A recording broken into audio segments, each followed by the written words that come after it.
नमस्कार आपण समस्त टेक विज्ञान चैनल रे स्वागत।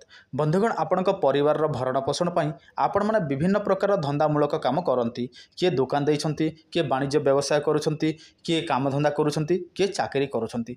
देखंतु दुकान तो गोटे सहर रे हो किंबा गोटे गाँव रे अनेक थाए किंतु अनेक दुकान रे बिक्री हुए नहीं।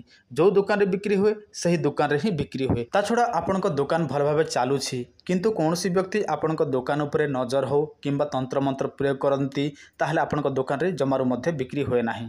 आपण दुकान पूरा धीरे धीरे डाउन होबाकू लागे किंतु आखपाख दुकान रे अनेक लोक जानती अनेक किछि किणती आउ से माने मालामाल हुअंती किंतु आपण माने बर्बाद होबाकू लागंती। आ गोटे कथा मध्य अनेक लोक अछंती जो माने बोली बोली व्यापार करंती। देखंतु अन्य मानकर व्यापार तो होए किंतु आपण मानकर मध्य होए नाही।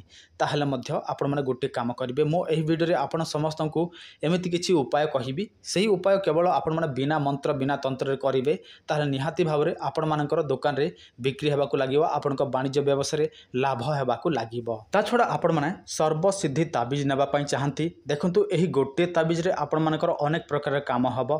आपण मानकर व्यापार वाणिज्य वशीकरण ठु आरंभ करिकि कोर्ट कचेरी माली मुकदमा शत्रु वशीकरण आपण मानकर चाकरी समस्या विवाह समस्या किंबा आपण मानकर भूत प्रेत डाहाणी चिरगुणी पांगण नाशण जहाँ किसी समस्या थिबो से सब समस्या एही गोटे ताबिज रे दूर हो पारिबो। आपण माने एही गोटे ताबिज व्यवहार करिला परे आपण मानको अन्य कोनोसी ताबिज रे दरकार पड़िबो नाही। एही गोटे ताबिज रे आपण मानकर सब किछि काम हेइ जिवो। सेति पई याकू सर्वसिद्धि बोली कि कुहा जाईछि। एइटा आपनकर ना अनुसार सिद्धि हबो। तापर आपण मानको बाय पोस्ट पठे दिया जिवो। 7 रु 8 दिन मध्य रे एही ताबिजटी आपनकर हाथ पाखरे मिली जिवो बाय पोस्ट माध्यम रे। देखंतु आपण माने गोटे काम करिवे गोमती चक्र 10टी नहीं कि आसवे। देखंतु पूजा दुकान रे गोमती चक्र मिल तापर आपण माने कला तुलसी मंजी नहीं कि आसवे एवं सेटा गोटे नाली कपड़ा रे आपण माने रखिबे।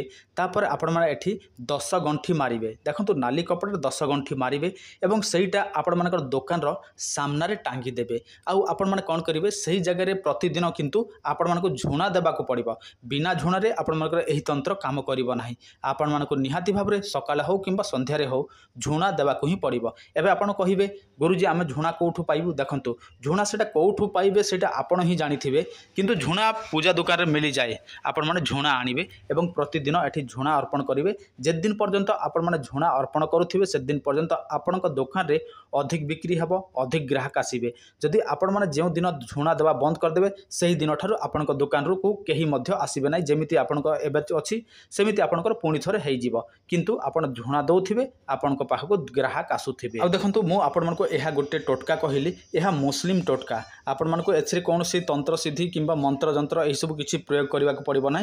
केवल आपण माने श्रद्धा विश्वास रखिके एही सब करिवे। आ जदि विश्वास नाही आपणक मन रे डाउट अछि ताहले आपणको मुस्लिम जंत्र मुस्लिम तंत्र जहाँ भी देले मध्य आपण मानक द्वारा हबो नाही।